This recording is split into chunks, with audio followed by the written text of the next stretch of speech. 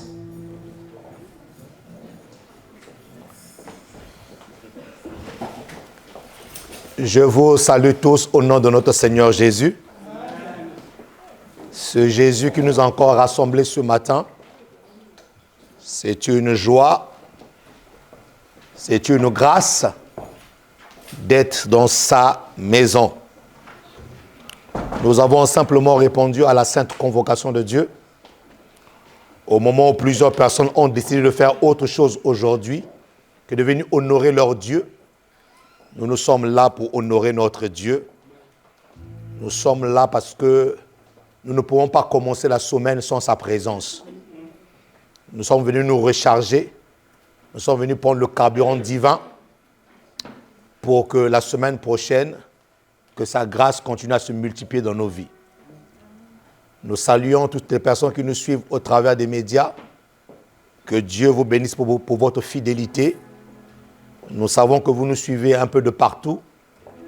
Alors, comme je le dis, et je le redis encore aujourd'hui, ne manquez pas de nous mettre dans les commentaires d'où est-ce que vous nous suivez. Parce que nous savons que, par moment, vous êtes plus nombreux que ceux qui sont ici en présentiel.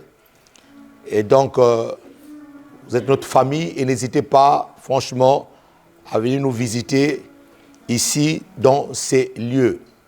Bénissons votre fidélité et nous espérons que nous sommes à la hauteur de vos attentes, ou du moins, le Saint-Esprit en nous est à la hauteur de vos attentes. Amen. Alors, donc, comme il a été dit, le 31 décembre, nous n'aurons pas culte ce matin. J'aimerais toujours le répéter pour qu'il n'y ait pas des gens qui puissent venir ici le matin. Donc, le 31 décembre, nous avons un culte unique de 21h à 3h, 2h, 3h par là du matin pour la nuit de la traversée. La nuit de la traversée, pour rendre grâce à Dieu pour tout ce qu'il a fait et même pour des choses qu'il n'a pas faites. Et cette nuit, nous apportons à Dieu nos offrandes de vœux. Chaque année, nous le faisons pour faire des déclarations prophétiques afin que Dieu puisse nous accompagner. Nous voulons secouer, nous voulons provoquer le trône de la grâce pour l'année 2024. C'est souvent des offrandes qui sont chargées de paroles, des offrandes qui sont chargées de vœux, qui sont chargées de prières, que nous déposons devant le trône de Dieu toute l'année pour que Dieu se souvienne. Dieu a dit à l'un de ses prophètes, « Réveille ma mémoire ». Donc lorsque nous apportons ces offrandes devant le trône de la grâce, ces offrandes qui sont chargées de prières, qui sont chargées des paroles, nous sommes en train de réveiller la mémoire de Dieu toute l'année. Pour dire à Dieu, Seigneur, souviens-toi. Amen. Et donc, nous sommes très prompts à faire ce genre de choses. Ce sont des choses qui sont très spirituelles. Amen. Amen. Pour toutes les personnes qui veulent avoir un coaching dans le mariage, n'hésitez pas aussi à vous faire enregistrer chez l'assistant pasteur Lélia pour que nous puissions justement avoir déjà un certain nombre de personnes et ensuite programmer la date du coaching. Comme il a été dit, ne prenez pas le pasteur en aparté pour lui poser des questions sur le mariage, alors qu'il y a une plateforme ici, là, qui s'occupe du mariage. Qui me dit Amen. Amen. Donc maintenant, si tu as tes propres principes du mariage, nous bénissons Dieu pour toi. Maintenant, si tu veux te marier selon Dieu, En tout cas, selon Dieu, il y a une plateforme à l'église qui existe pour que tu puisses te marier selon Dieu. Amen. Parce qu'il y a le mariage selon le monde, mais il y a le mariage selon Dieu. Donc vous êtes bénis parce que derrière cette plateforme, il y a des personnes qui ont une expérience de le mariage et qui ont aussi un manteau sur le mariage et qui peuvent vous communiquer cela au travers des enseignements, au travers des ateliers que nous faisons ici à l'église. Amen.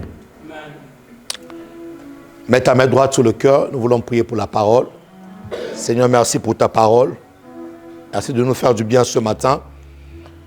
Merci de nous communiquer ta foi. Merci de nous guérir. Merci de nous relever. Merci de nous bénir encore, Seigneur, de déclencher en nous la bénédiction que tu as déjà établie. Nous sommes disposés et nous disposons nos cœurs, Seigneur, à t'écouter au travers de l'Esprit Saint. Au nom de Jésus. Merci pour la joie que tu mets dans nos cœurs de t'appartenir. Merci pour la force divine que tu nous as donnée ce matin, malgré le froid d'être dans ta maison. Merci pour le sacrifice. Seigneur, merci pour la vie et merci pour ce temps de grâce. Au nom de Jésus-Christ de Nazareth, nous avons ainsi prié, nous disons Amen. Nous acclamons la parole de Dieu.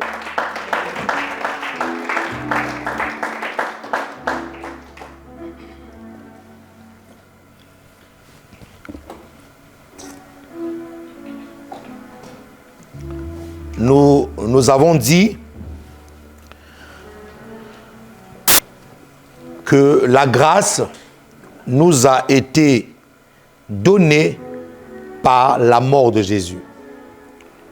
D'abord la crucifixion et ensuite la mort. Et vous vous rendez compte qu'il reste encore au moins deux éléments, l'ensevelissement et la résurrection. Mais nous sommes encore sous la mort. Plaise à Dieu de nous conduire ainsi. Si Dieu veut parler à son peuple sur un point précis, il faut savoir s'arrêter et donner à l'Église ce que Dieu veut. À quel moment je sais que Dieu veut continuer à parler à l'Église sur un point? C'est lorsque je commence à prier Dieu pour un autre sujet, mais je me rends compte que c'est le même sujet qui revient. En fait, je prie Dieu pour dire, Seigneur, maintenant, quelle est la suite? Je demande à Dieu, Seigneur, quelle est la suite?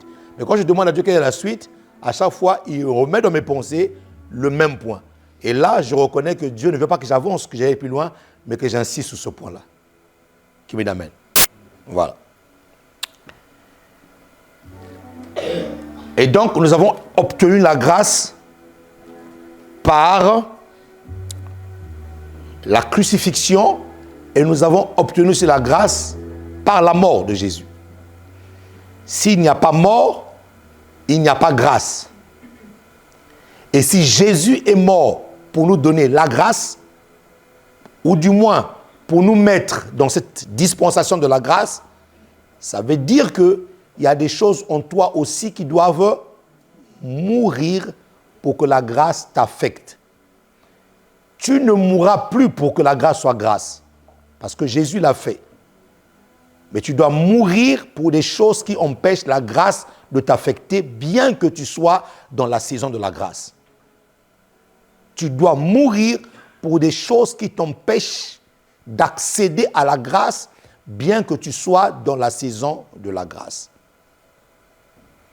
Donc, il n'est plus question ici de réinventer la grâce, parce que Jésus l'a déjà fait. Et ce que Jésus a fait, il était l'unique et le seul à le faire. Personne ne pouvait le faire, ce que Jésus-Christ a fait. Personne. Ni ton père, ni ta mère, ni celui qui est sur la terre qui dit qu'il t'aime à la mort. Il ne pouvait pas le faire ça pour toi. Donc Jésus l'a fait.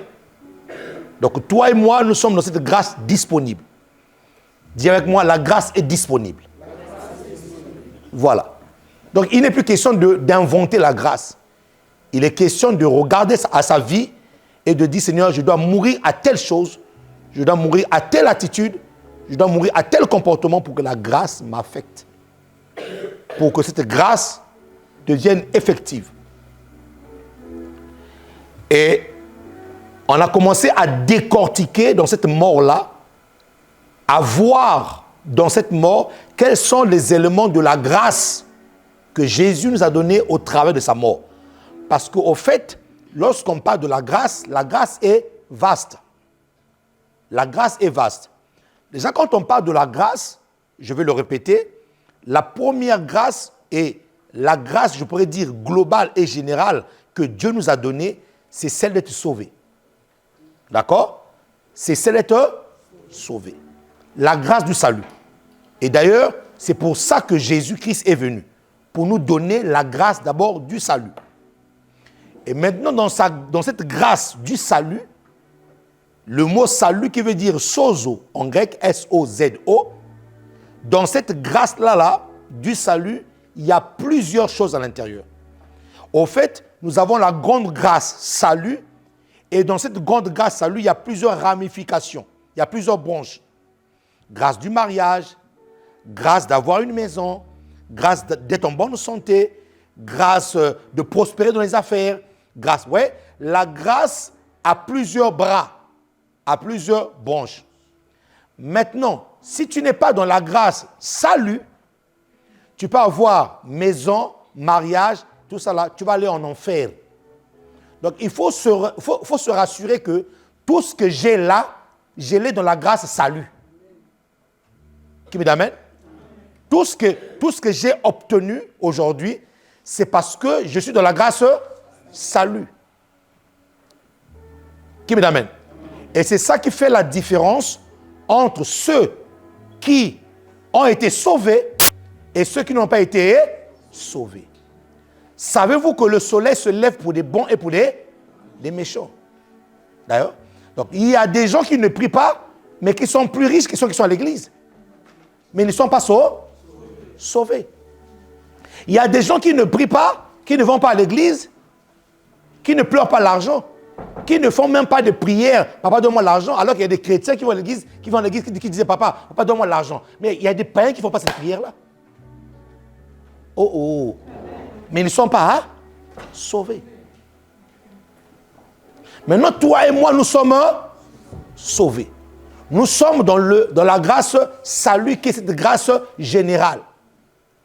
Maintenant, dans cette grâce générale-là qu'on appelle salut, il y a aussi la dimension d'être riche en Jésus.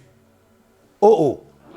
Donc, non seulement tu es sauvé, mais aussi tu es riche. Et souvent, on entend les fausses conceptions sataniques et démoniaques qui disent que tu ne peux pas être enfant de Dieu et être riche. Tu vas pécher. Un enfant de Dieu qui est riche va pécher. Donc, il a été dit d'une manière conventionnelle. C'est pour ça qu'on appelle les chrétiens les rats d'église. Et donc, c'est-à-dire qu'on vous montre qu'on ne peut pas combiner Dieu et la richesse. Alors que dans la substitution, dans le transfert, Jésus s'est fait pauvre pour que nous soyons riches. Mais cette richesse-là ne commence pas d'abord dans la dimension matérielle. Cette richesse d'abord commence dans la dimension émotionnelle. Tu n'as pas d'argent, mais tu es dans la joie. C'est une richesse. Tu n'as pas d'argent, mais tu es en bonne santé. C'est une richesse. Tu n'as pas d'argent, mais là où tout le monde s'inquiète, toi tu es dans la paix. C'est une grande richesse.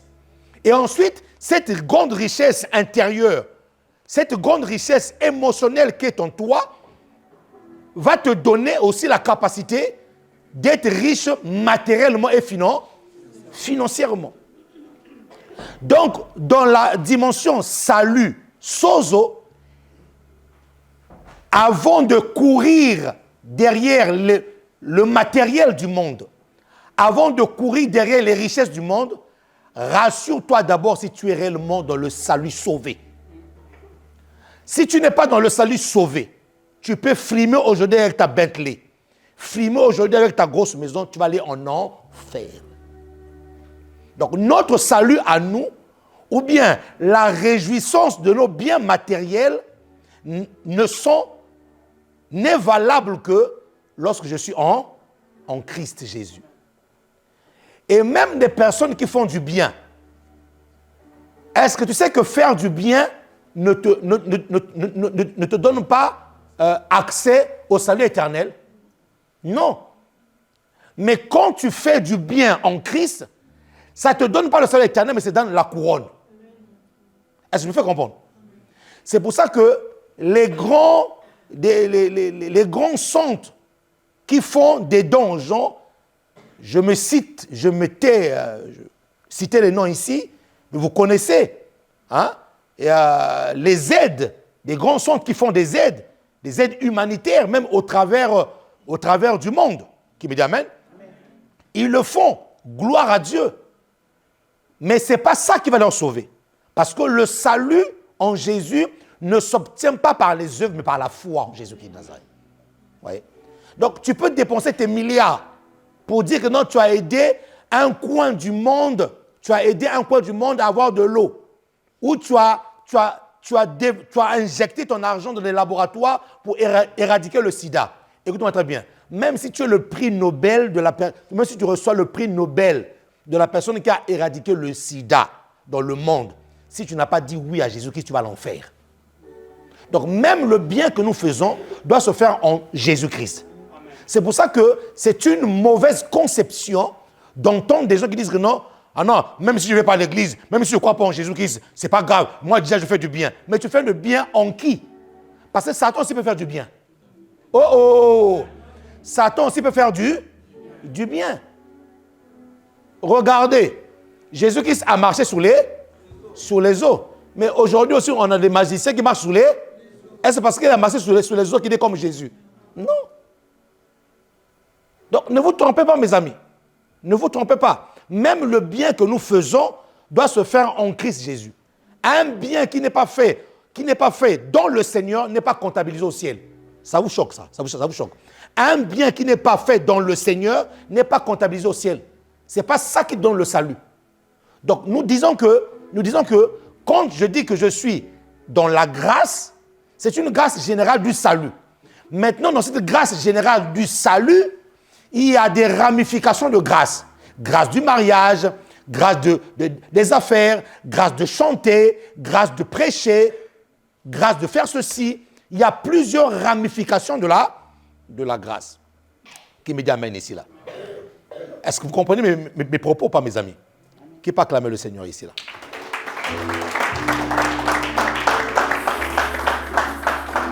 Maintenant, cette grâce-là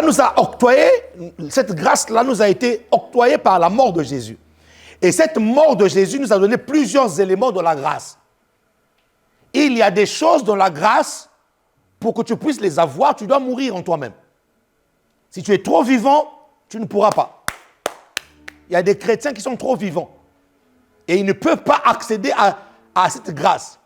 Et la mort de Jésus nous montre qu'il y a des choses pour lesquelles, avant de les obtenir, nous devons mourir. Mourir. Tu dois mourir. Romains 6, 8. La première chose que la mort de Jésus-Christ nous a donnée dans la grâce, c'est quoi? C'est dans Romains 6, 8. Or, si nous sommes morts avec Christ, nous croyons que nous vivrons aussi avec lui. La première chose, ça c'est moi qui le dis la première chose. Il y a bien d'autres choses. Mais du moins, dans le cas de notre enseignement, la première chose que la mort de Jésus-Christ nous a donnée dans la grâce, c'est la foi. Or, si nous sommes morts, nous croyons. Nous croyons. Et mort à quoi finalement? Mais mort à notre, on avait dit quelque chose de très important, mort à notre environnement. Pourquoi? Parce que la grâce est disponible, mais pour que je puisse accéder même à la grâce que Christ m'a donnée, je dois avoir la foi. Or, nous savons que deux fois, notre foi est neutralisée par notre environnement. Notre foi est neutralisée par ce que nous entendons et par ce que nous voyons. Ce que tu vois peut t'envoyer des signaux à l'intérieur de toi pour te dire que non, tu n'y arriveras pas. Ce que tu entends peut envoyer les signaux à l'intérieur de ton homme intérieur, là où est assise la foi, pour te dire que tu n'arriveras pas. Et donc, si tu dois mourir, si tu dois accéder à un certain niveau de grâce, tu dois mourir par rapport à ton environnement proche pour que la foi soit libéré. Et je vous ai donné l'exemple d'Abraham, à qui Dieu avait dit qu'il sera le père de la multitude, mais lui, il avait besoin d'avoir une image. Quelle est l'image que Dieu a donnée à Abraham? C'est de sortir s'il pouvait compter le nombre des étoiles. Donc Abraham avait besoin de mourir par rapport à son environnement proche. Qu'est-ce que lui disait son environnement proche? Abraham, 1, tu es trop vieux, tu ne peux pas avoir des enfants. 2, qu'est-ce que son environnement proche disait? Ta femme est doublement ménopausée. Ça, c'est son environnement proche qui lui disait ça. C'est-à-dire que ton état, le corps que tu as, ou le corps de ta femme, ne peut plus te donner des enfants. Donc, Abraham devait mourir par rapport à son état, par rapport aux signaux que lui envoyait son environnement proche. Qui me dit Amen ici là? Qui me dit Amen ici là? C'est pour ça que Dieu le fait sortir et Dieu le dit à Abraham, regarde, Dieu avait besoin d'étirer son mindset. Dieu avait besoin d'étirer sa mentalité, sa pensée. Si tu veux changer une personne, commence à changer là. Écoutez, je disais à un collègue chrétien au travail, je disais ceci. Est-ce que vous savez que la prison de la mentalité est plus dangereuse que les démons? Il dit, oh. Il dit, oui, la prison de la mentalité est plus dangereuse que les démons. Le démon, tu peux lui dire, au nom de Jésus-Christ, va et sort, il va obéir. Mais la mentalité qui est assise. Parce qu'au fait, on était au café, et là au café, comme moi j'ai l'habitude de le faire, je parle de Jésus. Quand j'ai l'occasion de parler de Jésus, je parle de Jésus. Et je suis en train d'expliquer à un collègue qui est adepte de Darwin. Darwin, celui qui a soutenu la thèse sur la théorie de l'évolution. Que l'homme est venu du singe, et petit à petit, l'homme a eu le corps. Et donc, et moi je lui pose la question de savoir, si l'homme est venu du singe, mais mon ami, ça fait quand même des milliers d'années que l'homme avec le corps qu'il est, et pourquoi il n'y a pas d'évolution? Pourquoi est-ce qu'il n'y a pas quelque chose en nous qui évolue? On a gardé même la morphologie. Et la personne était incapable de... Donc j'étais en train d'évangéliser, de le faire comprendre que non, on n'est pas venu du singe. Et même celui qui explique... Alors, je lui pose la question, explique-moi comment est-ce que l'homme est venu du singe? Alors il me dit que non, il s'agissait d'une molécule. D'accord, ok. Donc il y a une molécule à la base. Alors explique-moi maintenant d'où vient cette molécule. Je ne sais pas, c'est venu du ciel. Ah, tu viens du ciel. Ah, tu commences à croire que la molécule vient du ciel. Donc en fait, tu te rends compte qu'en reculant ou en cherchant, c'est pour ça qu'il y a un philosophe qui a dit clairement que Dieu existe. Parce que dans ses recherches, il s'est rendu compte que je n'ai pas de réponse, en fait. Et qu'il y a quelque chose qui me dépasse. Il y a quelque chose de très grand qui dépasse mon entendement, qui dépasse mon intelligence. Qui me dit Amen ici, là, qui me dit Amen ici, là. Donc, tu dois mourir. Il y a des choses pour lesquelles tu dois mourir pour que la grâce se manifeste.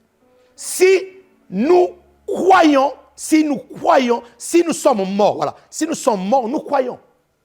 Donc la mort de Christ te donne la foi. La foi. Regarde, tu échoues beaucoup dans ta vie parce que tu écoutes beaucoup de gens. Écoute-moi très bien. Ce n'est pas parce qu'une personne a échoué dans un domaine que toi tu vas échouer dans ce domaine-là. Non. Lui, il a échoué, peut-être qu'il a utilisé la mauvaise méthode. Mais toi, tu viens là, tu entends l'ainsi dit l'Éternel. Tu entends que Dieu te dit, fais ceci, fais comme ça. Tu viens là, mon ami, tu réussis. Écoutez, n'abandonnez jamais vos projets parce qu'une personne a échoué dans ce projet-là. Non. Levez-vous, faites vos projets. Parce que toi, tu es toi.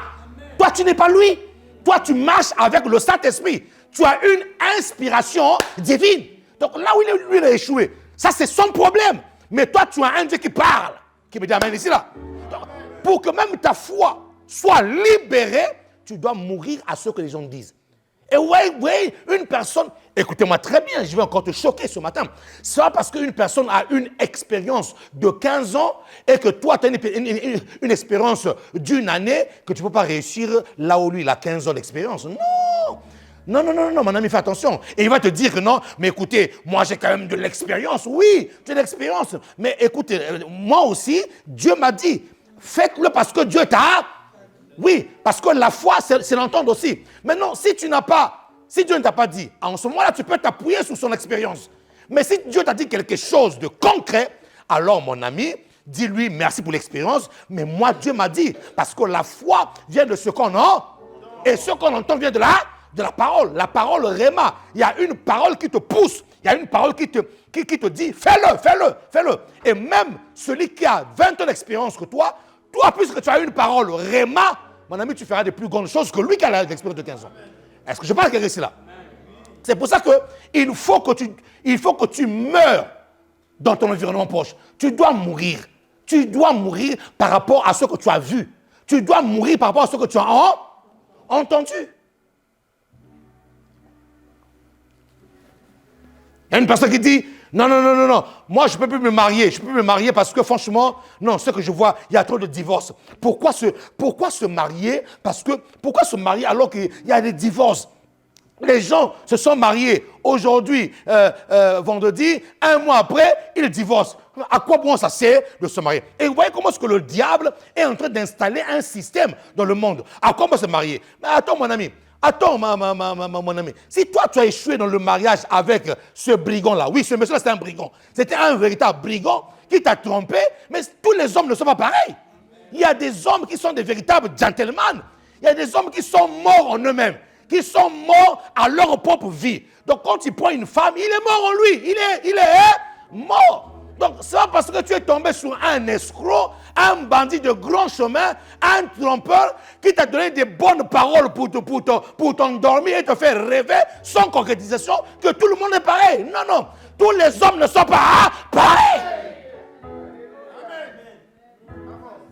Donc, quand je dis que tu dois mourir par rapport à ton environnement proche, tu dois même mourir par rapport aux échecs que tu vois les autres faire. Tu dois même mourir par rapport aux échecs que les autres ont eus. Je vois tellement de gens bloqués. Mais je ne peux pas me marier parce que franchement, pasteur, avec tout ce qu'on voit dans le monde aujourd'hui. Mais non, mais tu as rencontré qui? Est-ce que tu as rencontré un bandit de grand chemin ou est-ce que tu as rencontré vraiment un gentleman? Comme pasteur, c'est vraiment Mawungu. Même pour plaire à un cœur. C'est de flamme Mawungu. Non, acclame bien.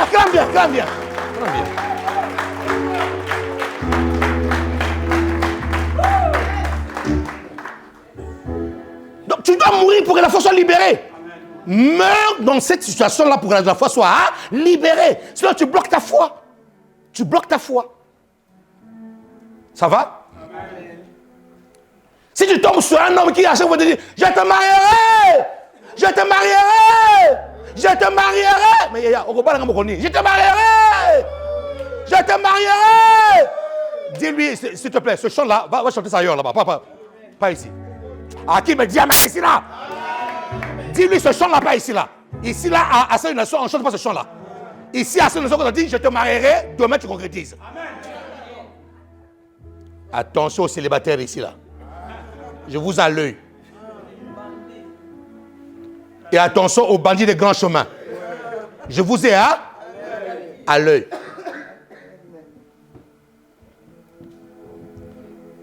Donc, nous devons mourir. Nous devons mourir en nous-mêmes. C'est pour ça que j'ai souvent une parole que je garde dans mon cœur lorsque Dieu m'a dit, je ferai des choses avec toi par rapport à ta foi. Dieu m'a dit, meurs à ce que tu vois autour de toi. Le jour où tu commences au ministère, autre ministère ne va pas. Ne compare pas ton ministère à quelqu'un d'autre. Meurs en ça. Tu dois mourir en ça. Si tu as ta foi, je ferai des choses avec toi par rapport à ta foi. Meurs. Mais sinon, pourquoi est-ce que les autres dans tel ministère, ils ont ça, moi, j'ai pas ça? Dieu dit, tu dois mourir à ça. Tu commences à comparer ton ministère avec le ministère des autres. Mais Seigneur, papa, pourquoi moi, tu vas faire comme ça? Non. Dieu dit, tu dois mourir à ça. Meurs par rapport à ton environnement. Meurs à ça. Si tu n'es pas mort à ça, tu ne pourras même pas. Les gens qui ne sont pas morts par rapport à leur environnement, ils sont même incapables de dire merci à Dieu pour des paix, des choses que je leur donne. Pourquoi? Parce qu'ils comparent trop. Ils sont trop dans la comparaison. Ils sont trop de courir trop derrière. Un tel a fait ceci, un tel a fait ceci. Chérie, moi je ne comprends pas. Ma cousine, un tel, tous les dimanches, elle vient à l'église avec Gucci. Moi, toi, tu m'en ramènes toujours les sacs de Mbanzou. Meurs à ça. Tu dois mourir à ça. Ne pousse pas ton mari à aller voler pour des trucs matériels. Arrête. Le gars était célibataire, il n'était pas voleur. Il rentre dans le mariage, il devient voleur. Mais c'est quoi ça? C'est quoi ton problème? Il faut mourir. Dis à ton voisin, tu dois mourir, mon ami, tu dois mourir. Tu dois mourir. Non. Toi, à chaque fois que c'est les sacs que tu m'amènes, c'est les sacs de Ngwanzou. Mon ami, c'est pas grave. Habille toi-même en Ngwanzou, c'est pas un problème. Mais ça veut dire qu'à un moment donné, tu vas t'habiller en Ngwanzou, mais à un moment donné, ça arrivera avec le temps. Tu t'habilleras maintenant avec Thierry Mugler, comme tu veux, mais ne pousse pas l'autre à aller voler. Ne pousse pas l'autre à aller voler.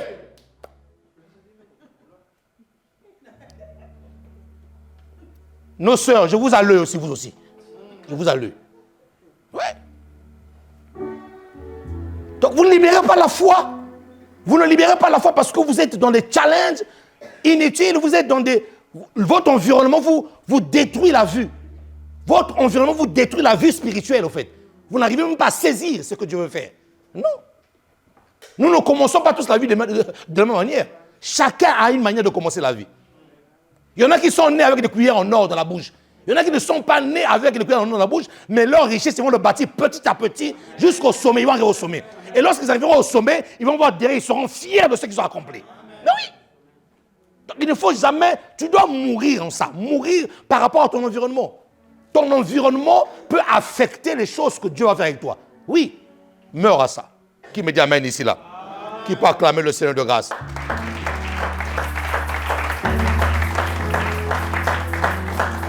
Donc la mort de Jésus nous a donné la foi. La mort de Jésus nous a octroyé la foi. La mort à son environnement. Jésus avait besoin de mourir à son environnement proche pour aller à la croix. S'il n'était pas mort par rapport à son environnement proche, il ne pouvait même pas aller à la croix.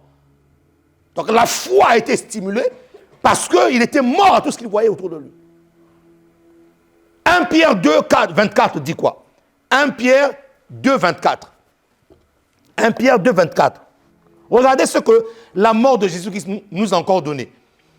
Lui qui a porté lui-même nos péchés en son corps sous le bois, afin que mort au péché, nous vivions pour la justice. Vous voyez?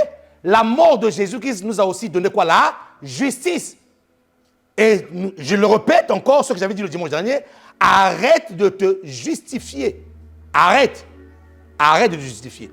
À peine que je prêchais ce message-là le dimanche dernier de la semaine, Dieu nous a justifiés. Ouais, coup de fil, justice de Dieu. Ouais, mon ami. Je le prêche le dimanche, je l'ai prêché le dimanche de la semaine, justice de Dieu. J'ai dit, waouh, le message est puissant, justice de Dieu. Arrêtez de vous justifier. La colère de l'homme n'accomplit pas la justice de Dieu. Même si tu t'énerves, au contraire, tu vas t'attirer encore des problèmes. Celui qui t'a giflé à la joue droite, tends-lui la joue gauche. Celui qui t'a critiqué, ferme ta bouche, reste tranquille. Vous n'êtes pas obligé de répondre à tout le monde. Non. Même lorsqu'on vous provoque, ne répondez pas. Dieu sait répondre. À lui la vengeance, à lui la rétribution. Dieu sait répondre aux gens. Vous voyez? Et la plupart du temps, nous réagissons aux attaques des gens parce que nous sommes trop charnels. Nous sommes des chrétiens charnels. Nous sommes des chrétiens charnels. Donc la chair a tellement été secouée, la chair a tellement été piquée. Ah non, il faut que je réponde aussi. Non, tu n'es pas obligé de répondre. Tu n'es pas obligé de répondre à tout le monde. Il y a des choses pour lesquelles, il y a certaines provocations, quand tu les vois, tu te dis, si je réponds à la personne, je risque d'être au même niveau que la personne. Alors comme la personne est tellement bas, son niveau est tellement bas, ce qu'il dit est tellement bas, ce qu'il fait est tellement bas, si moi je lui réponds, c'est comme si je me mettais à son niveau. Or, moi je suis un aigle. Je vois tellement haut que ces bassesses-là, je ne peux pas. Je laisse la justice de Dieu faire.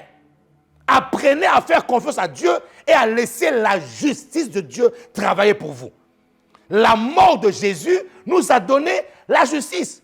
Donc je dois mourir en moi-même par rapport aux injustices des gens. Eh oui, mon ami, vous savez que dans le monde dans lequel nous trouvons, il y a beaucoup d'injustices quand même. Il y a beaucoup d'injustices. Il y a beaucoup d'injustices. Il y a beaucoup d'injustices. Il y a beaucoup d'injustices, beaucoup de malhonnêteté. Une personne que tu as aidée est capable de te regarder en face pour te dire « faux pasteur ». Moi, faux pasteur, je dis oui.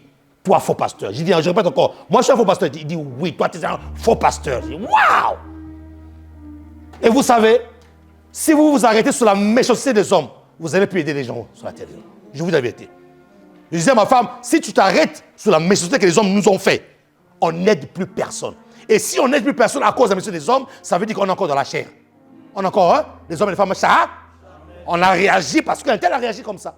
Un tel nous a fait ça, moi aussi je réagis comme ça. Et donc, on doit mourir pour laisser la justice de Dieu faire. On doit mourir pour laisser la justice de Dieu faire. Et quand je parle comme ça, ce sont des mots, mais il faut que tu le vives, ça. Il faut que tu le vives pour réaliser la substance, pour réaliser la teneur même de la chose. Je vous ai dit ici, hein, une fois, une personne m'avait tellement critiqué. Tellement critiqué. C'est pour ça, mes amis, arrêtez de critiquer les hommes de Dieu. Quand tu ne connais pas son histoire, tais-toi. Et même s'il a gaffé, laisse Dieu gérer avec lui. On m'avait tellement critiqué. Mais Dieu sait briser les gens, mes amis. Dieu sait briser les gens. Ce jour-là, mon père spirituel libère un service. Il libère un service et parmi les gens qui m'avaient critiqué, il a fait l'appel pour prier pour des gens. Et parmi les personnes qui m'avaient critiqué, cette personne aussi était là dans le rang de la prière. Et comme de par hasard, tous les serviteurs, je ne sais pas comment Dieu avait fait la chose, tous les serviteurs sont partis imposer les mains à d'autres. Donc il ne restait plus que lui. Et quand je suis arrivé, je me suis rendu compte que non, c'est lui qui m'a critiqué. Il dit, Seigneur, non. Moi, je n'impose pas mes mains, c'est un bandit. Il m'a critiqué. Oui, non, mon ami, je suis sérieux. Donc, tu vois, au fait, tout le monde était là, mais moi, j'étais derrière là-bas, je faisais le tour. Donc, genre, comme si je ne voyais pas quoi faire. Et mon pasteur me dit, c'est vrai, il y a rien là-bas. Là. Mais c'est lui qui m'a critiqué, papa. C'est lui qui m'avait critiqué. Et là, j'entends Dieu, tu pries pour lui. Ah! Dieu me dit, tu dois prier pour lui. Ah, Dieu m'avait brisé. Hein. Dieu m'avait brisé ce jour-là. Il m'a brisé. Donc, tu vois, et Dieu me dit, hein, tu imposes tes mains à ce forêt, je t'ai à l'œil. Si ta prière n'est pas sincère, tu vas m'entendre. Donc, quand j'impose mes mains là, donc, mon ami, ça veut dire que. Mais beaucoup de kilos. Tu n'as même pas envie de faire sortir la parole. Tu ne sais même pas comment prier pour la personne. Tu ne sais même pas comment prier. La bouche là devient très lourde à la production des mots. Dieu me dit, c'est frère, il faut prier. Et fais gaffe à toi, petit. Je t'ai l'œil. Si tu décales les mauvaises paroles là, je t'ai l'œil. Non, mon ami, Dieu s'est brisé. Dieu m'avait brisé ce jour-là. Dieu m'a brisé ce jour-là. Et j'ai prié, et j'ai prié, et j'ai prié. La personne, ça a eu des manifestations. Il dit, waouh! Quand tu sors de là, tu dis, hey, ouais, Seigneur, quel brisement. Quel brisement. Et lui et moi, nous savons. Lui, au fait, lui, il savait que moi, je savais qu'il m'avait critiqué, et moi, je savais que c'est lui qui me critiquait. Donc, on se savait. Hey, dis-moi, hey!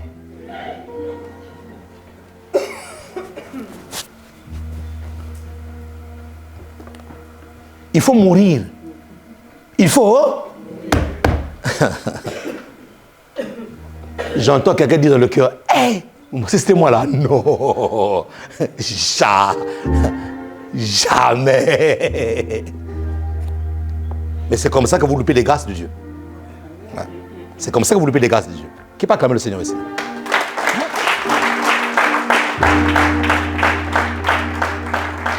C'est comme ça que vous loupez les grâces de Dieu. C'est comme ça que vous loupez les grâces du Seigneur.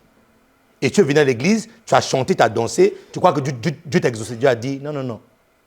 Dieu dit, avant, quand c'est l'heure de l'offrande, quand tu sais que tu as un problème dans ton cœur avec ton frère, ne va pas encore déposer ton offrande. Prends ton offrande, laisse-le là, va d'abord arranger avec ton, et ensuite prends ton offrande, va poser. Est-ce que vous savez qu'il y a beaucoup d'offrandes qui ont été mises dans le panier en vain? C'est des sémences déjà tuées par leur comportement. Je répète encore, ce sont des séances déjà tuées par leur comportement. Tu as un problème. Les offrandes, tu fais même des pas vraiment, tu es content. Dieu dit, ta sémence là, je ne la vois même pas. Tu as un contentieux avec quelqu'un. Dépose ton offrande là, va d'abord traiter avec la personne et ensuite prends ton offrande, dépose. Pourquoi? l'offrande va se multiplier par rapport à ton attitude. En vrai, en fait, Dieu veut te dire que la véritable offrande, ce n'est pas ce que tu déposes là, c'est toi-même déjà, l'attitude. C'est pour ça que Dieu a dit, il a vu l'offrande de Caïn, non, d'Abel, mais il n'a même pas porté de regard sur qui? Sur Caïn.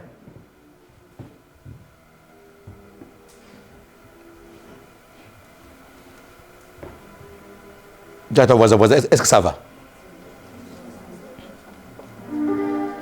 La mort là, c'est compliqué, hein, la mort là. La mort là, c'est très compliqué. Mon ami, tu dois mourir. Laisse la justice de Dieu faire. Ne quitte pas ta maison pour venir à l'église pour dire aujourd'hui là, à l'église là, il va me sentir. Donc au fait, la personne quitte la maison non pas pour venir adorer Dieu, mais pour dire non, tu vas me sentir. Donc tout son culte là, c'est sentir. Tu vas sentir quoi? Et là où Dieu répond sa grâce, la grâce ne peut même pas te toucher. Parce que toi, déjà dans ta mentalité, il va me sentir aujourd'hui là. Si je lui dis bonjour aujourd'hui, en tout cas là, moi, en tout cas là, c'est que je ne suis pas vraiment l'enfant d'un tel. Et quand le culte finit là aussi, là, il passe exporter de toi pour ne pas te dire bonjour. Non, écoute-moi, tu es un sorcier. Toi là, tu es sorcier. Il faut qu'on te délivre. Ça, ce n'est pas un comportement digne d'un enfant de Dieu. On doit te délivrer de ça. Tu es un sorcier. Les gens pensent que la sorcellerie, c'est voler la nuit. Non, le comportement que tu fais, c'est un sorcier. Comment tu peux quitter chez toi à la maison, dire que non, lui, aujourd'hui, là, il va me sentir? C'est quoi? Tu n'es pas mort. Tu n'es pas mort. Tu n'es pas mort. Tu n'es pas mort.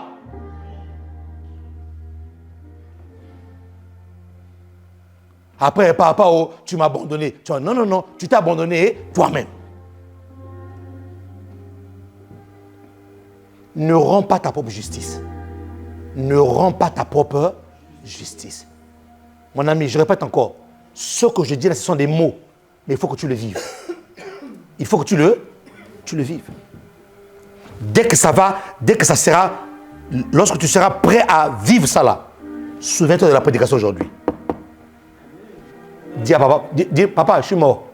Papa, oh, mort, papa, mort. Tu vois la pression arriver. Papa, mort. Je suis mort des morts. Tu sors la pression, dit, oh non, papa, mort. Je suis mort.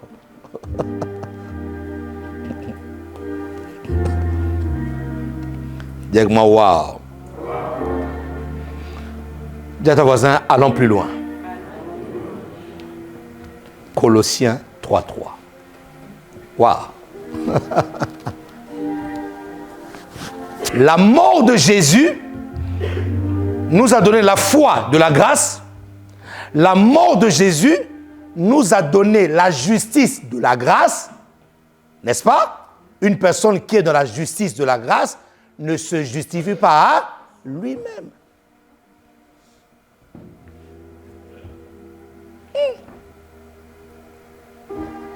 Écoutez, Colossiens 3:3.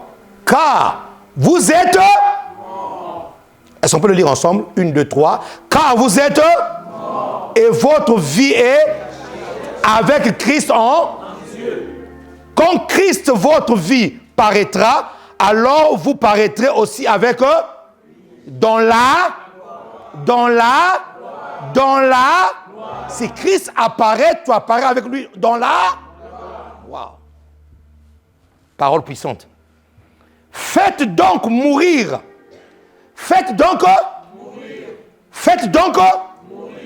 Mourir les membres qui sont sur la terre.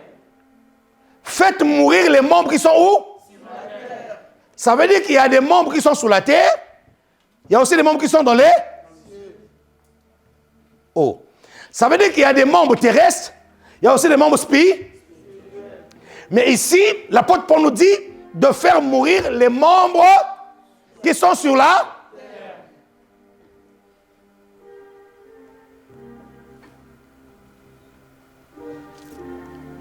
Quels sont les membres qui sont sur la terre?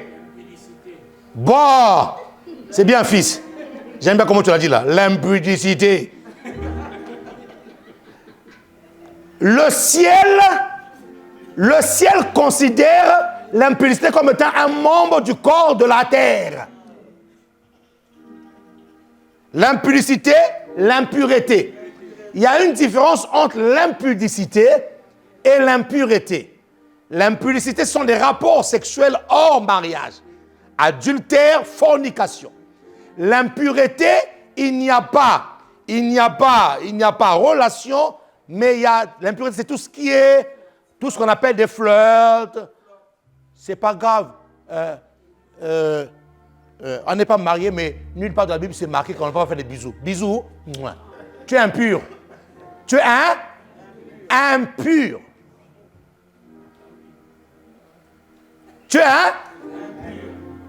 dis-moi, la Bible a des choses, hein. C'est pas l'impureté. C'est pas l'impudicité, mais c'est l'impureté.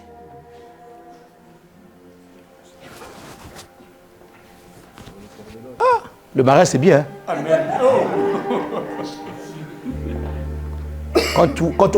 Quand vous voyez un homme sortir chez lui avec la cravate à gauche, je sorte de motiver les célibataires à se marier. Amen. Motivons-nous vivants. Amen. Il y a une différence entre l'impureté et l'impudicité. L'impureté, c'est toutes ces choses qui sont autour. Hein? Il y a des frères qui sont très tactiles. Toucher les sœurs à l'église, c'est impur ça.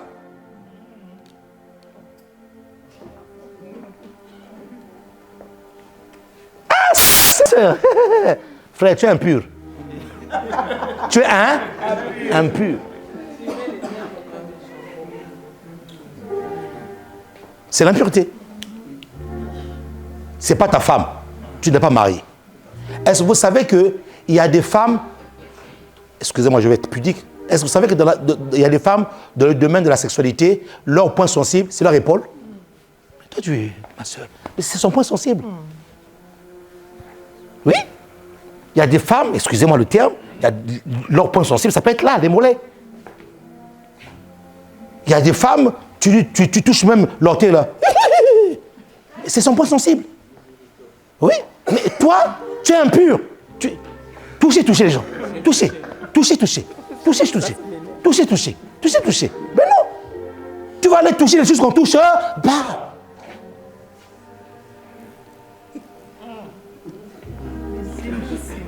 Toutes les gens de cette église, vous avez pour mission, lorsqu'un frère est trop tactile, tu prends sa main là. Lève ta main. Non, vous savez, la chrétienté d'aujourd'hui, on a trop banalisé. Ça veut dire qu'on devient trop banal. On devient trop léger, trop banal. C'est des jeux, vraiment des jeux bizarres. Ça, non. C'est trop léger. C'est trop, ça devient trop léger. La chrétienté d'aujourd'hui, ça devient trop léger.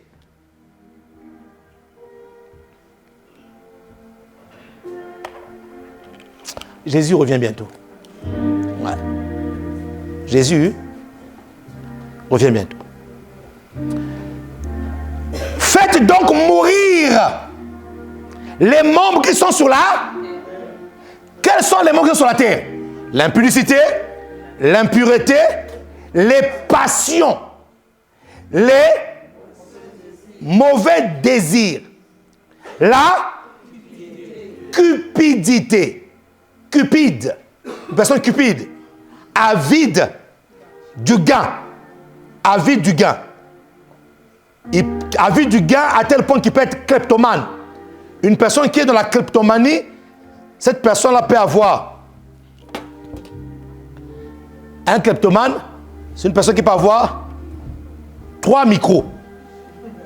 Regardez, hein, il a 3 micros. Il ne sait même pas quoi en faire avec ces micros-là. Mais s'il voit un 4 micros, il est capable de voler. C'est-à-dire que la personne a 3 micros. Il ne sait même pas quoi, hein? Mais il trouve le micro et il vole. Il se retrouve avec 4 micros. Il ne sait même pas quoi en faire. Le jour où il trouve un 5e micro, il vole. C'est un kleptomane. La kleptomanie, c'est une maladie, ça, spirituelle. Il vole encore. Ce sont les membres. Ce sont les membres de la terre. La cupidité.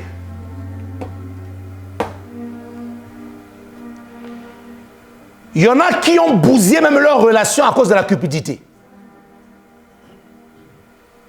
Ils étaient bien, ils étaient frères et sœurs à l'église, mais dès l'instant où il y a un problème d'argent qui est rentré, il y en a un d'eux qui était cupide. Tu n'es plus mon frère.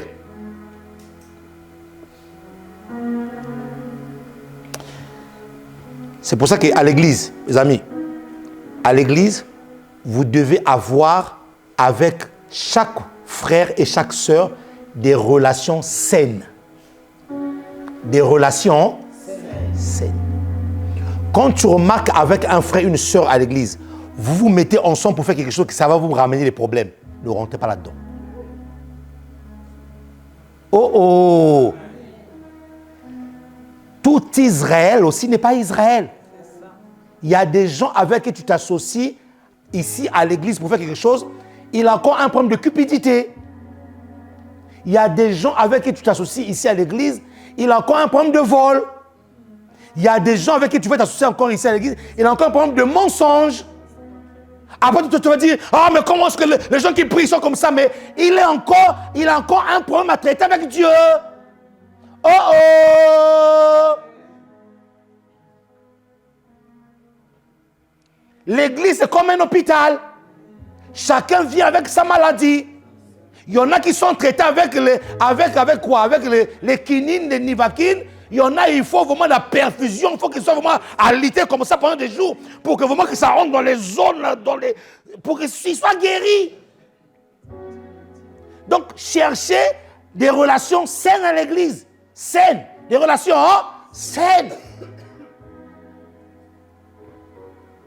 Qui me dit amen?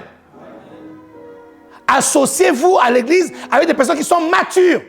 La maturité, la capacité de gérer les problèmes. La capacité, même si le diable est rentré entre toi et moi, la capacité d'être ensemble, je te demande pardon, on met le diable à part et on continue ensemble la route. Ça, c'est la maturité. Mais malheureusement, à l'église, tout le monde n'a pas cette capacité. Faites attention. Ne vous associez pas à n'importe qui. Après, tu vas dire, non, c'est dans cette église, Non, ce n'est pas l'église. Tu t'es associé avec une personne qui était encore cupide. Oui, mon ami. Oui. Qui me dit amen ici, là? Très bien. C'est un amen vieux pour que ça rentre dans les os, là, dans la chair. Oui. Après, moi je ne comprends pas les gens qui prient, Mais est-ce que tu le connais? C'est pour ça que quand vous dites que vous connaissez les gens là, vous ne les connaissez pas.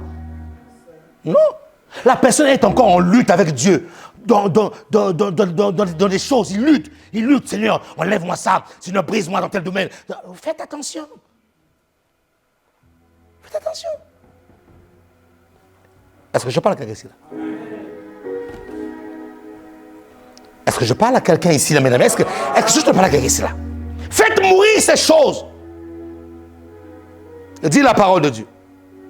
La cupidité qui est une idolâtrie.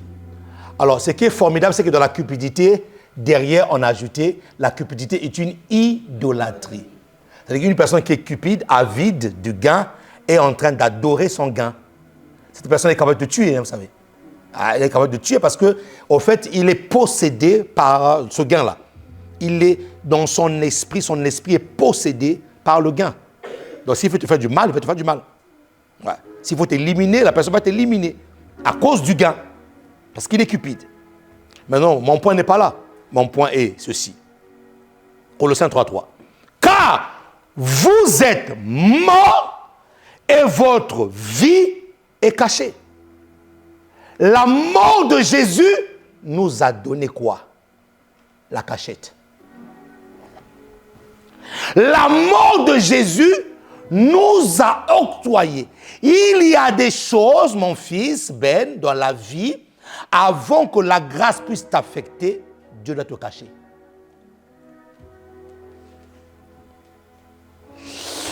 Si tu n'es pas caché en Christ, tu es exposé. Toutes les personnes qui ne sont pas cachées avec, non, pas en Christ, avec, parce que ici, il est dit ceci, car vous êtes morts et votre vie. Alors, vous voyez, c'est là où la Bible devient complexe et il faut comprendre la Bible. La Bible dit que, car vous êtes morts et votre vie. Comment est-ce qu'on peut être mort et en même temps vivant? Oh! Car vous êtes mort et votre vie. Donc ça veut dire que la mort dont on parle ici, là, il ne s'agit pas de la mort qui ôte la vie. Parce qu'on ne peut pas être mort et être en même temps vie. Donc si la Bible déclare que vous êtes mort et vivant, ça veut dire que la mort dont on parle ici, là, ce n'est pas une mort qui va t'ôter la vie, mais c'est une mort face au monde, face à la terre, face aux situations qui t'enveloppent. Et la Bible déclare que quand tu es mort avec Christ, vous voyez, tout ce qu'on vient de citer là, les membres de la terre ne pourront pas t'affecter. Pourquoi? Parce que tu es mort avec Christ et en plus mis où? Dans le sein du Père. Donc tu es porté. Une personne, ah mon Dieu, j'avais quand tu comprends ça. Une personne qui est morte avec Christ est portée dans le sein de Dieu. La personne, lorsque Dieu se déplace avec la personne. Lorsque Dieu dort avec la personne dans son sein. Qui me dit amen ici là? Et quand tu es caché avec Christ, oh Dieu, cette cachette-là te donne premièrement la protection. Mon ami, je déclare sur ta vie que personne ne pourra te toucher. Je déclare sur ta vie. Même si les sorciers viennent par 10 000, par 20 000, par 15 000, par 100 000, toi, tu ne seras pas touché.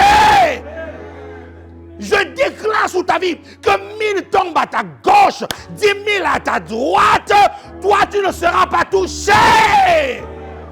Qui me dit amen ici là? Pourquoi? Parce que là, tu te retrouves dans une double sécurité. La double sécurité se trouve où? Premièrement, tu es avec. Deuxièmement, tu es en. Là-bas. Premièrement, tu es avec. Deuxièmement, tu es en. Donc, tu es avec Christ. C'est déjà une sécurité. Et ensuite, tu es en. Ça, c'est la double sécurité. Donc, le jour où même si Dieu veut ouvrir ses entrailles pour te faire sortir, tu ne seras pas seul. Tu seras avec Jésus le Christ. Qui me dit amen? Il est avec toi et il ne t'abandonnera jamais. Qui me dit amen ici là? Alors, qu'est-ce que nous comprenons? Nous comprenons que ceux qui font le combat spirituel doivent faire attention à ce qu'ils réveillent autour d'eux. Mon ami, comment veux-tu aller provoquer un combat spirituel? Tu n'es même pas caché. Nous ne voulons pas des chrétiens qui sont des plaisantins. Satan, tu vas voir, je veux te tailler, je veux te... Mon ami, tu n'es même pas caché. Tu es à nu et à découvert. Cache-toi en Christ. Cache-toi. Dis-moi, la grâce me cache. Il y a des gens qui ont envoyé des patrouilles sur toi pour te patrouiller. Ils ne te verront pas. C'est pourquoi tu es invisible. Amen. Une personne qui est cachée est invisible. Il y a des gens qui te cherchent dans le monde spirituel. Ils ne te verront pas. Pourquoi? Tu es invisible. Pourquoi invisible? Parce que tu es caché. Premièrement, tu es protégé. Deuxièmement, tu es invisible. Tu es protégé contre les virus. Quel diable ici là? Voilà. Tu es protégé contre les virus. Quand les virus arrivent là, quand ils arrivent sous ta maison, ils disent, cette maison-là, on ne peut pas rentrer là-dedans. Pourquoi? Parce que tu es protégé. Une personne cachée est protégée. Lorsque tes ennemis se lèvent pour venir t'attaquer, lorsqu'ils arrivent, tu es en face d'eux. Ils ne pourront rien te faire. Tu deviens invisible. Tu seras comme Jésus qui est passé au milieu de ses ennemis. Ils n'ont rien vu. Il est passé au milieu. Il est passé au milieu des pharisiens qui le cherchaient. Ils n'ont pas. Que cette grâce-là tombe sur ta vie au nom de Jésus-Christ. Surtout en cette fin d'année-là, je te rends invisible à toutes les maladies. Je te rends invisible à toute attaque. Ils te chercheront, ils te trouveront bas parce que tu es invisible. Tu seras même au milieu d'eux, ils ne te toucheront pas. Ils seront affaiblis à cause de l'invisibilité qui est en toi. Qui me dit amen ici là?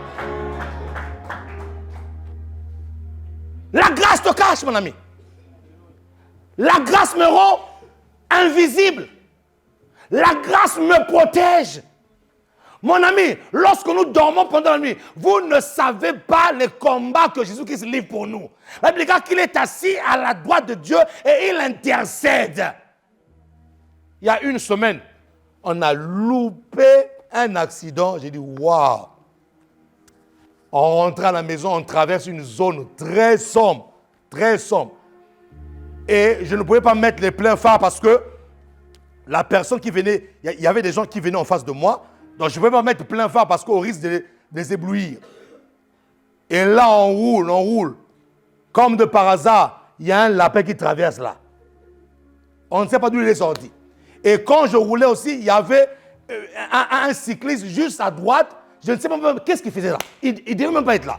Mon ami, alors ce jour-là, j'ai pilé. Je ne sais pas quel reflet que j'avais eu, mais c'était vraiment un accident franche. Et quand vous sortez de là, mon ami, tu dis, la grâce. Amen. Moi, ma femme et tous les enfants. Je dis, Seigneur, la grâce. Nous sommes protégés, mes amis. Nous sommes protégés.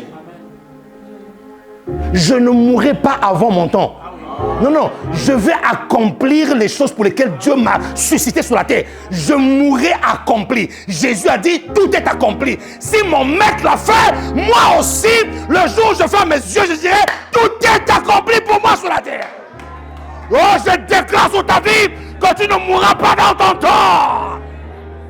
Toutes les flèches qui ont été dirigés vers toi, nous les reprenons, nous le retournons à l'envoyeur, fois 100, fois 1000, fois 10 000, au nom de... Oh, qui peut acclamer le Seigneur ici, là?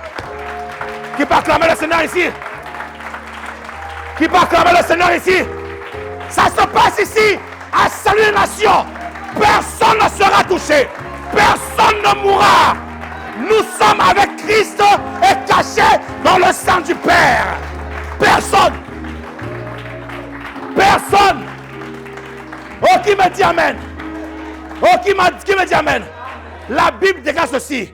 On frappera le berger et les brebis du troupeau seront dispersées. Si le berger a loupé la mort, toi tu louperas la mort. Si on n'a pas pu prendre le berger, ça veut dire quoi? C'est prophétique. Ça commence sur la tête, ça descend sur la barbe d'Aaron et ça touche tous les pans de la robe. Si la mort ne m'a pas touché, ça veut dire que toi, tu es invisible. Invisible. On te touchera pas.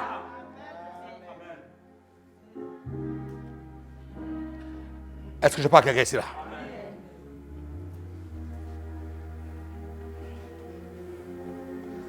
Quand on est sorti de là, j'ai dit, tu es un menteur.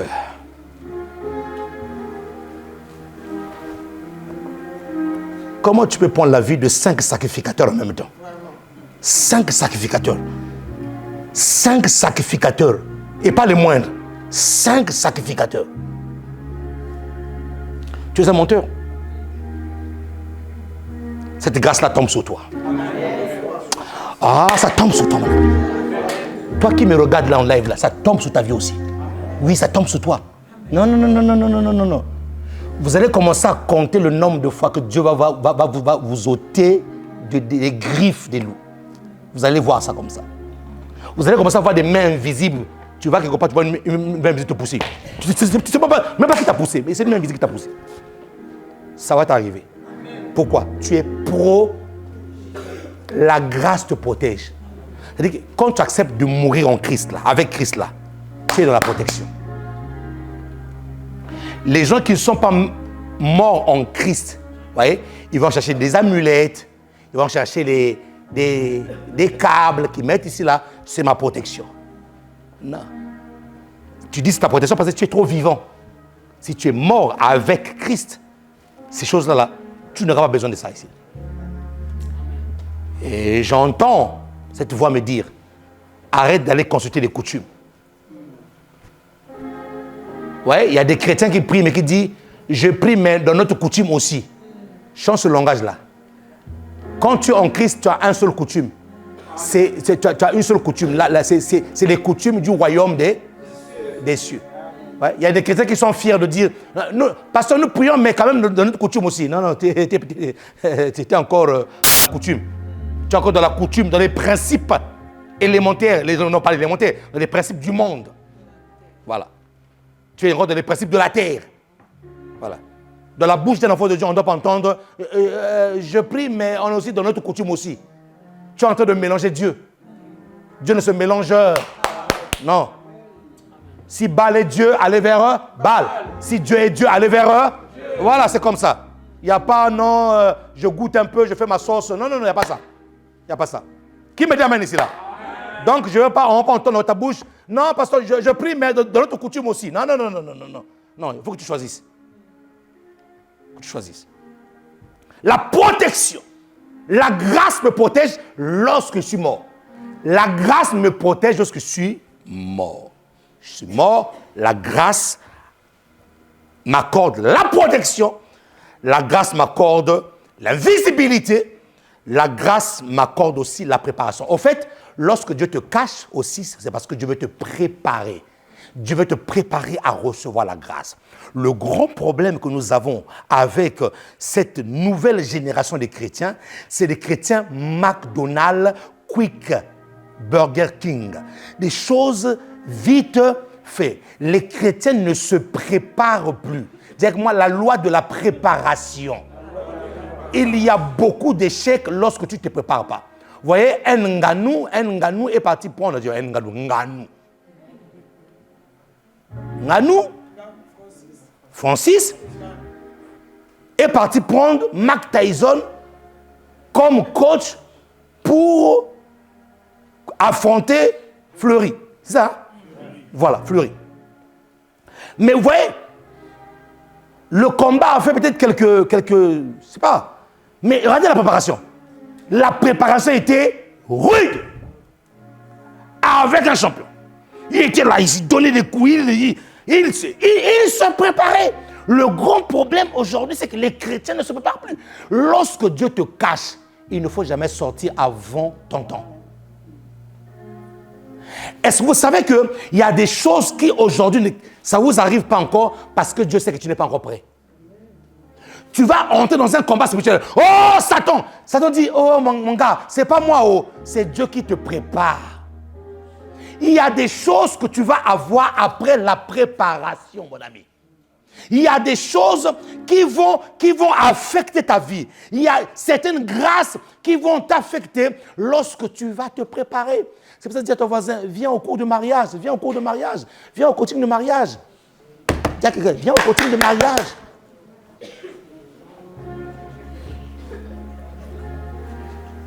Au coaching de mariage, on va t'apprendre comment être mort pour sauver ton couple. Il y a des gens qui ne savent pas demander pardon. Ils ne savent pas. Mon ami, si pendant les fiançailles, déjà tu remarques une personne qui a du mal à demander pardon, ne te marie pas d'abord. Non. Brise d'abord cet esprit de manque de pardon là. Sinon tu vas souffrir. Qui me dit amen ici là? Dieu par moment te cache pour te préparer. On est caché avec Christ au sein pour la préparation parce que plus loin, il est marqué comme Christ paraîtra. Donc ça veut dire que c'est lui qui donnera le go. Si Christ n'a pas paru, toi aussi tu dois pas apparaître. Est-ce que je parle à ici là? Notre apparition dépend de Christ. En fait, quand l'apôtre Paul dit quand Christ apparaîtra, ça veut dire quoi? C'est le go. Si Dieu ne t'a pas donné le go, ne va pas. Écoutez-moi bien, ne cédez pas à la pression populaire. Ne cédez pas à la pression de tout le monde. Ces temps-ci-là, à l'église, tout le monde se marie. Même si ce n'est pas ton temps, tu vas aller prendre même celui qu'on doit pas prendre pour te marier simplement parce que tout le monde se marie. Ce n'est pas comme ça. Et oui, mon ami, ce que je dis là, j'ai vu ça quelque part. Une vague de mariage qui a soufflé à l'église. Vous voyez, tous les jeunes se marient. Alors, même celui qui n'était pas... Même celui qui n'était pas éligible au mariage ce jour-là, là, ah, mais comme tout le monde se marie, tout le monde moi, je me marie. Non, mon ami, le mariage est sacré. Qui me dit amen ici, là? Le mariage, on ne cède pas à la pression. Il y a des moments où Dieu te cache. Et quand Dieu te cache, tu as l'impression que tu es comme dans un œuf. Aucune porte d'entrée, aucune pour en sortir. Tu as l'impression que tout va... Non, c'est Dieu qui t'a caché. C'est Dieu qui te cache pour te préserver. Parce qu'il sait que si tu sors en ce sort-là, il y a des dangers, il y a des choses qui vont venir t'envahir et tu risques même de perdre ta foi. Il y a des choses que tu n'as pas aujourd'hui. Apprends à bénir Dieu. C'est Dieu qui te cache, mon ami. Est-ce que je parle à quelqu'un ici là? C'est Dieu qui te cache. Arrête de dire que Dieu, tu m'as abandonné, Non, il ne t'a pas abandonné, il t'a caché. Ah, qui peut acclamer le Seigneur ici là? Qui peut acclamer le Seigneur? Il t'a caché.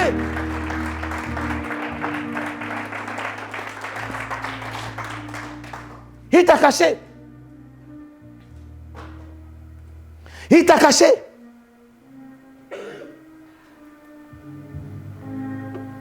Il t'a caché, mon ami. Tu as un rendez-vous d'affaires où tu dois signer ton premier million. Ton premier million de la vie. On t'a donné ce contrat-là. Toi, tu es content. Eh, c'est mon premier million. Je deviens millionnaire. Je deviens millionnaire. Et ce jour-là, tu dois prendre l'avion. Tu arrives là à l'aéroport, on te dit que ton avion est annulé. Il n'y a plus de vol. Terminé. Et toi, tu es là. Ah non, le diable me combat. Satan, lâche-moi. Non, c'est Dieu qui te cache. Dieu t'a caché contre un crash d'avion. Dieu t'a caché, mon ami. C'est pour ça que quand tu n'es pas sensible à la voix de la grâce, et parce que la grâce parle. Si tu n'es pas sensible à la voix de la grâce, tu ne sauras pas. Et toi, tu rentres chez toi à la maison, tu es fatigué. Ah non, c'est pas possible. Vraiment, moi, Dieu, tu m'aimes pas. C'était mon premier contrat, mon premier million, quand même de la vie, Seigneur, mon premier million. Et là, tu ouvres la radio, les infos, le Boeing 700 et quelques qui est craché dans le désert, je ne sais pas où. Là, on te dire, ah Seigneur, vraiment, merci. Tu es en colère contre Dieu. Ça se dit maintenant, oh merci Seigneur. Parce que tu n'as pas compris qu'il y a des moments où Dieu te cache. Pour te préparer. Et d'ailleurs, Dieu savait que si tu avais eu le premier million là, toutes les femmes de Paris là, a été tes femmes à toi. Dieu savait. Il dit, ce million là, je ne te donne pas ça. Est-ce que vous savez qu'il y a des chrétiens qui ont une fausse humilité? C'est l'humilité de la pauvreté. C'est parce qu'ils n'ont pas d'argent, ils sont humbles. Donne-lui un petit billet.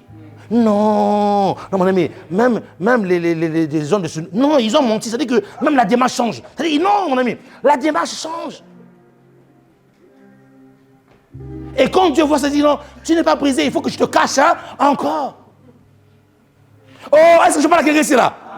Il y a des choses que nous n'avons pas, c'est parce que Dieu nous cache, mon ami. Dieu nous cache.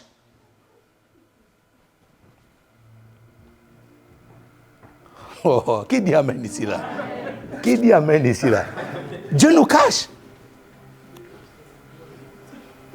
Dieu te cache pour te protéger. Dieu te cache pour te rendre invisible. Dieu te cache pour te préparer. Pour te préparer. Ne commence pas quelque chose si tu n'es pas préparé. Préparation. Il y a des personnes ici là qui ont loupé les opportunités de grâce parce que le jour où la grâce s'est présentée à eux, ils n'étaient pas prêts. C'est pour ça que David devait se cacher. Dieu a caché David et pendant la cachette de David, David se battait avec les ours et des lions. Il se préparait à détruire, à faire tomber un certain Goliath. Si tu n'es pas préparé, c'est ton Goliath qui va te faire tomber. Mais si tu es préparé, c'est toi qui feras tomber Goliath. David était caché. Et quand David était caché, il y avait un autre roi au trône. Il y a des gens qui sont au trône, mais ce trône-là, c'est un trône temporaire pour eux. Ce trône-là est pour toi.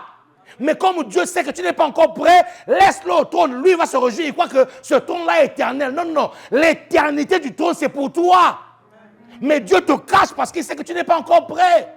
Et Dieu sait que le jour où tu montes au trône, tu vas faire des dégâts, des dégâts, des dégâts, des dégâts. Et tu vas faire honte au nom de Dieu et tu vas faire honte au royaume de Dieu. Par moment, cache-toi. Dis à ton voisin, cache-toi. Dis à ton voisin, cache-toi. Voilà. Surtout les gens qui sont comme chez nous, on l'appelle les matalana plus. Ils aiment tout se fait voir. Partout on les voit. Matalana, on les voit partout. Mais non, cache-toi. Les moments où il faut te cache-toi. Ah oui. Toujours. Visibilité partout. Visibilité partout. Surtout avec les smartphones là. Tellement que tu vas être visible. Tu te lèves le matin, tu n'as même pas lavé ton visage, selfie. On voit même des codes des yeux là, avec selfie. Tu as mis sur Facebook. Tellement que tu vas être visible, tellement que tu vas être visible. Tu ne veux même pas te cacher. Dieu t'a béni avec une 205. Tu penses à ta 205.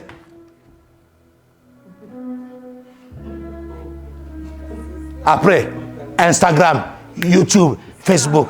Dieu m'a béni. Toi, quand tu es content là, tu penses que tout le monde est content pour toi? Non, je te pose la question. Toi, quand tu es content là, ah, Dieu m'a béni, tu penses que tout le monde est content pour toi? Est-ce que vous savez qu'il y a des gens qui ont été envoûtés au travers des médias? Est-ce que vous savez qu'il y a des gens qui ont été envoûtés au travers des médias? Oui. Tout n'est pas filmé à mettre sur le net. Cache un peu ta vie. Cache ta vie. Tu vas à Dubaï avec ta famille. On a à Dubaï. Mais c'est quoi ton problème?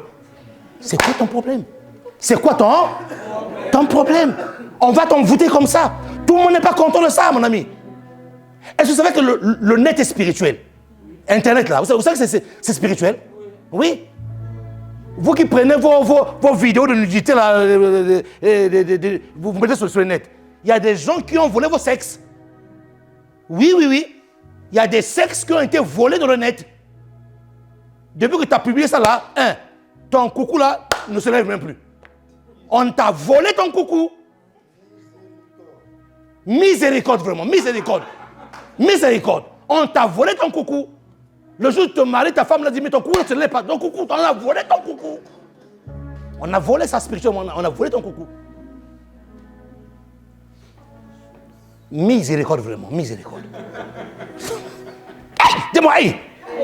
On ne montre pas, il faut te cacher. Cache-toi. La Bible dit qu'on est caché. Donc, cache-toi. Quand Christ apparaîtra aussi. L'apparition de Christ, c'est le go. Est-ce que Dieu t'a dit maintenant de faire ça? C'est le go de Dieu. C'est le go de Dieu.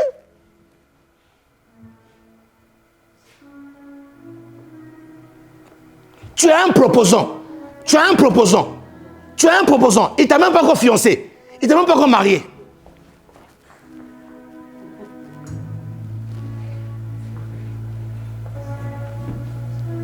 Et tu prends sous les nets.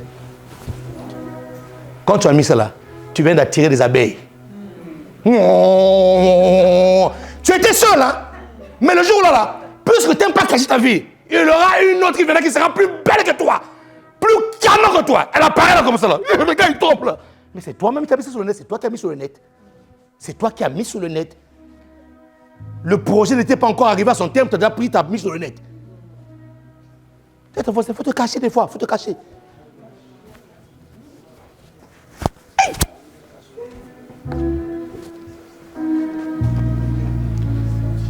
Oh!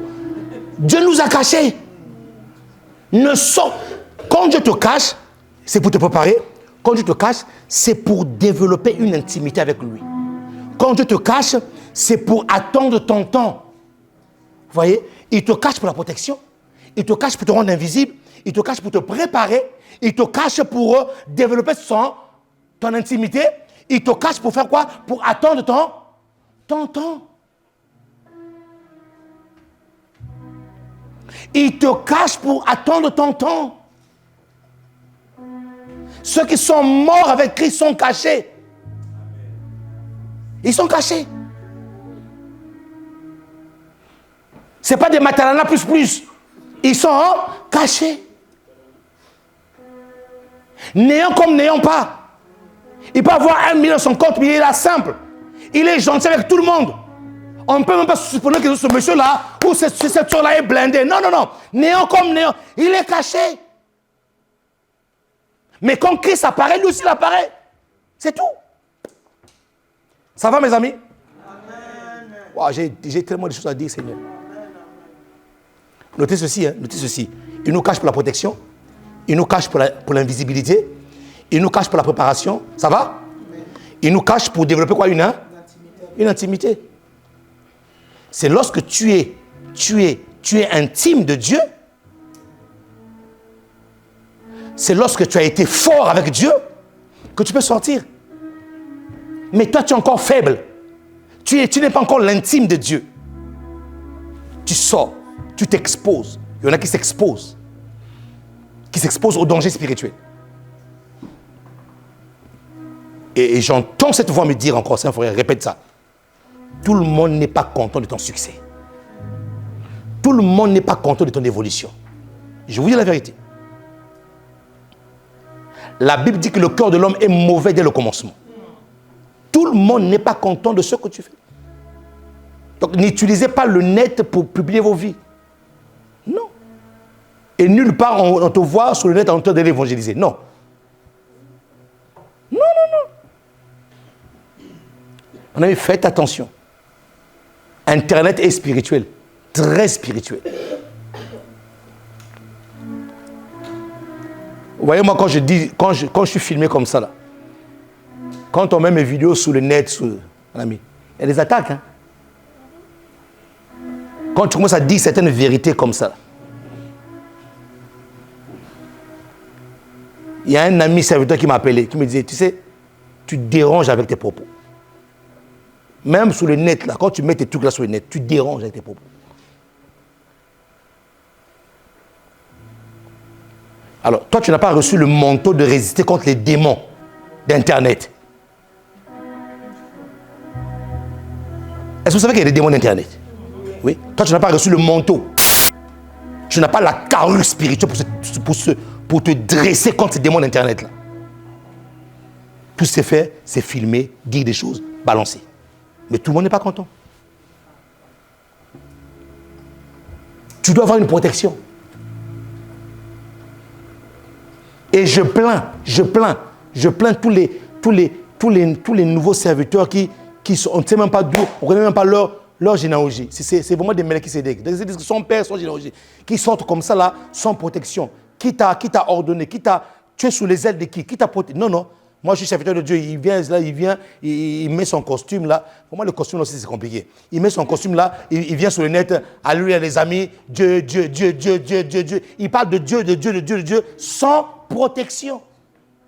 Tu es sous les ailes de qui? Quel est le manteau qui part sous ta vie? Tu es sous... Qui peut parler pour toi? Qui dans le monde spirituel est une voix reconnue? Et qui peut dire non, là, stop là? Qui? Il n'y en a pas. Donc, il y a un désordre. C'est pour ça qu'il y a beaucoup même de serviteurs qui meurent même très jeunes. Ou avant leur temps. Parce qu'ils n'ont aucune protection. Ils ne veulent pas vivre cachés. Ils ne veulent pas d'abord être cachés dans le secret comme des David en train de se préparer.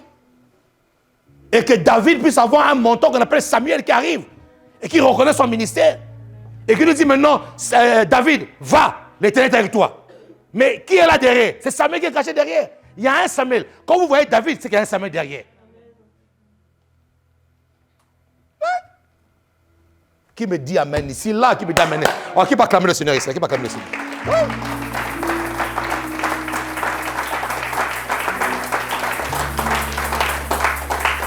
Interdiction formelle à tout enfant de salut une nation de commencer quelque chose avec Dieu sans protection. Sans m'en même parler. Il y a des enfants tellement rebelles. Ils n'écoutent pas leurs parents spirituels. Ils vont commencer les choses sans pourtant me dire, pasteur, est-ce que tu peux, est-ce qu'il y a ça? Non, ils commencent.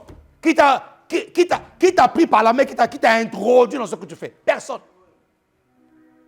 Après, quand tu commences à recevoir les attaques de partout, le combat devient tellement lourd. J'arrive pas à comprendre, je suis toi attaqué, mais tu n'as aucune protection.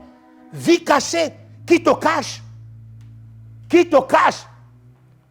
savez, quand les esprits mauvais, je termine par là, quand les esprits mauvais entrent par ici, là, écoutez-moi très bien, ce n'est pas vous d'abord qui cherchent.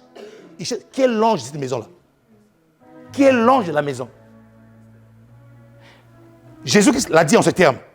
Quand un voleur vient, il fait quoi? Il lie d'abord l'homme fort. Quand l'homme fort est lié, les portes sont ouvertes. Voilà. C'est pour ça, je vais terminer, excusez-moi, mais il faut que je termine par là. C'est pour ça même quand vous me dites, quand vous m'appelez papa, faites attention. Il y en a qui m'appellent papa ici juste pour des lèvres. Juste pour exciter mon ego. Merci. Qui a dit l'ego ici là? Merci, voilà. Juste pour exciter mon ego. Moi, ça ne me fait pas. Mais ouais, est-ce que vous savez que papa, c'est une protection spirituelle? Est-ce que vous savez que père, c'est une protection spirituelle? Il y a des gens ici là, je sais que personnellement, on ne peut jamais les toucher parce que quand ils me disent papa là, je suis vraiment leur père. Oui, je vous dis la vérité. Le diable ne peut jamais les toucher. Mais il y en a qui te disent papa, mais c'est juste pour vraiment exciter ton ego. Mais ils ne le pensent pas. Ils ne le pensent pas. La Bible nous appelle le gardien de vos âmes. Alors, toi, tu m'appelles papa, mais en tout temps, tu vas me critiquer. Mais pendant que tu me critiques là, tu enlèves ta couverture. Tu enlèves ta couverture. Tu critiques un homme sur une personne qui t'impose les mains, une personne qui prie pour toi, une personne qui te porte malgré tes problèmes. Et là, tu critiques. Quand tu élèves ta voix pour critiquer, tu enlèves ta protection. Tu n'es plus caché. Tu n'es plus caché. Et je vais encore vous choquer, mais il faut que je termine, Je vais encore vous choquer. C'est pour ça que j'ai souvent dit une chose. Et je le redis encore aujourd'hui. Si tu as Salut des Nations, et que Salut des Nations n'est pas ton église, mon ami, change d'église. Si tu as Salut des Nations et que tu critiques l'ange de cette église-là, tu es en train de perdre ton temps. Il y a une personne qui m'a dit un jour, pasteur, pourquoi tu dis ça? C'est choquant. Je dis, mais c'est vrai. Ce que je dis là, c'est vrai. Dans le monde francophone, ils n'aiment pas écouter ça. Dans le monde anglophone, ils aiment écouter ces choses-là. Si tu critiques une personne sur qui tu es sous son manteau, tu es sous son manteau apostolique et pastoral, c'est lui l'ange de la maison. Si tu ne crois même pas à son message et que tu critiques son message, mon ami, il faut partir. Je te donne une adresse, tu vas à Saint-Denis, à la Briche là-bas, il y a plein d'églises qui sont là-bas. Va prier là-bas. Non, mon ami, je suis sérieux. Va prier là-bas. Parce que dès l'instant où tu lèves ta voix pour critiquer, moi, si je me mets à critiquer mon père spirituel ou mon mentor, je sors de leur manteau. Je sors de leur manteau.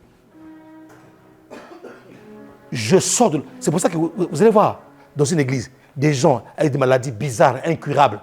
Mais des fois, c'est juste des critiques. Tu as critiqué le manteau qui t'a protégé. Tu critiques le manteau sur qui le diable ne peut même pas te toucher. Oh, qui me dit amen ici là? Oui, mon ami. Le manteau d'un homme de Dieu te cache. Le manteau d'un homme de Dieu te cache. Il y a quelqu'un qui m'a dit un jour, pasteur, dans mon rêve, je t'ai vu apparaître dans mon rêve. J'ai vu une femme venir m'étrangler avec des raffiers. Des quoi? Elle était balèze. On allait vraiment te tuer, toi. On allait vraiment te tuer. Et pendant qu'il m'étranglait, je t'ai vu apparaître dans mon rêve. Tu m'as pris par la main. J'ai dit, c'est Dieu qui te montre que tu es sous mon manteau. Et que mon manteau travaille dans la vie de ceux qui me considèrent. Le jour où tu arrêtes de me considérer comme étant un père pour toi, c'est terminé. Le manteau ne fonctionnera pas. Tu viendras à l'église, je vais te prêcher, mais tu n'es pas sous mon manteau. J'ai encore expliqué ici une fois. Je pose la question à cette fille. Quand tu m'appelles père là, tu le penses vraiment? Oui, pasteur, je le pense. Parce que je vais faire une prière dangereuse. Je vais faire une prière très dangereuse. Mais cette prière-là ne sera valable que par rapport à comment toi tu me considères. Et quand j'ai levé ma voix pour prier, mon ami, il y a eu des dégâts. Il y a eu des dégâts dans le clan de l'ennemi, des dégâts terribles. À tel point que ces dégâts-là, tellement qu'il y a eu des répercussions, la personne est venue même physiquement pour attaquer parce que le monde spirituel, il n'y a plus de contrôle. Donc quand vous dites papa là, mon papounet, non, faites attention. Attention. Ne m'appelle pas papouche, papounet, alors que tu ne le penses même pas. C'est une perte de De temps. De temps. Quitte mon manteau. Sors de mon manteau. Oui. Là, je vais te donner ce qu'on appelle la nourriture des aigles. C'est du solide, ça. Ouais. Voilà. C'est le faux. Faut que je termine.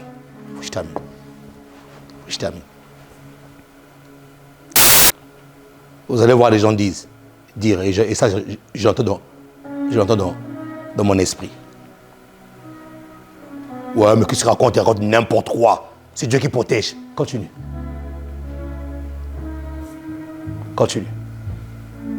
Ah, mais qu'est-ce qu'il raconte? Mais il raconte n'importe quoi. C'est Dieu qui protège. Ouais.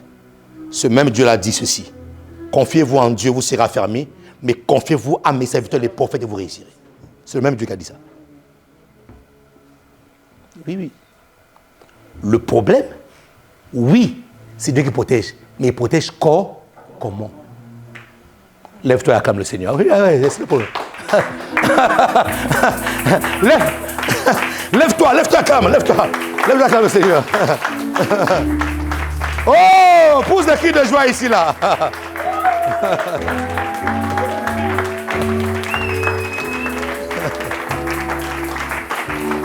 Alléluia.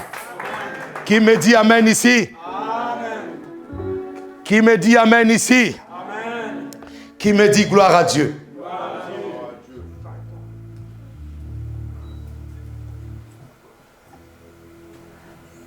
La mort de Jésus m'a donné premièrement la foi de la grâce.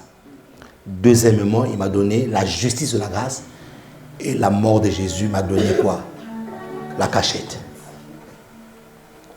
La grâce me cache. Ce n'est pas encore fini. J'ai encore une autre partie très puissante à développer sur la cachette.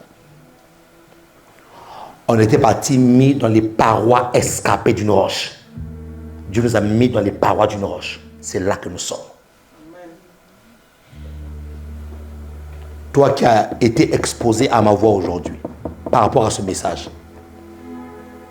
toutes les personnes qui ont voulu faire des conspirations sur toi viendront devant toi pour confesser. Amen.